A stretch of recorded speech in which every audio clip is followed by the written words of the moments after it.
Je pense que nous n'avons plus besoin de preuves. C'est là d'une évidence claire. La franc-maçonnerie a voulu introduire dans l'Église cette notion fausse de la liberté religieuse pour détruire la vérité de l'Église.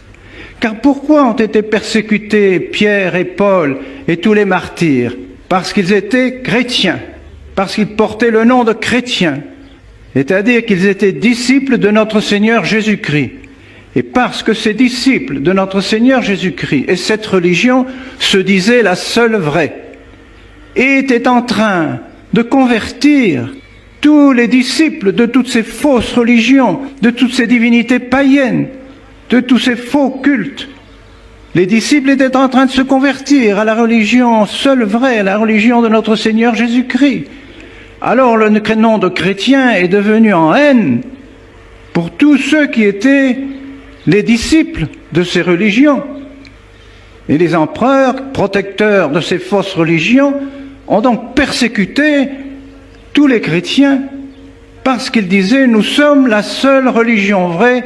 Si quelqu'un veut aller au ciel et faire son salut, il doit se convertir à notre Seigneur Jésus-Christ. » Mais c'est la première vérité élémentaire que notre Seigneur Jésus-Christ nous a enseignée lui-même.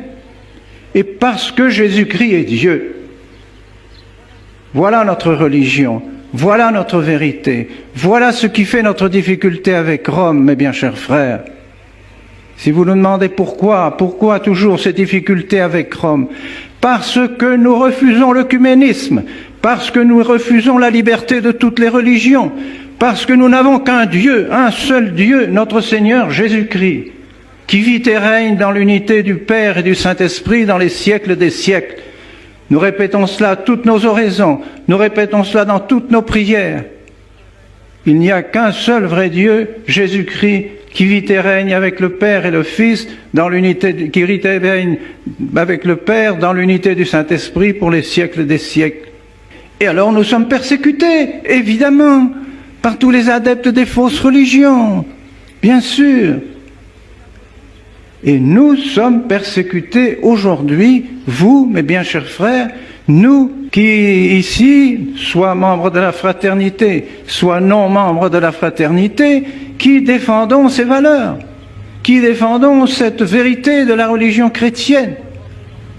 Vous n'êtes pas œcuméniste, vous n'avez plus le droit de rentrer dans nos églises, dans ces églises catholiques qui ont été faites pour la religion chrétienne, qui ont été faites pour honorer notre Seigneur Jésus-Christ comme seul Dieu, seul Sauveur, seul salut, par sa sainte croix, par son sacrifice.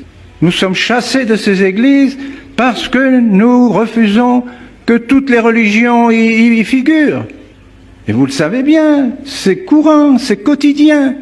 On reçoit les protestants, on reçoit les musulmans dans nos églises, on reçoit les francs-maçons, on donne la communion à n'importe qui. Dans nos églises, églises catholiques, églises faites pour la véritable religion. Alors il est normal que nous soyons chassés.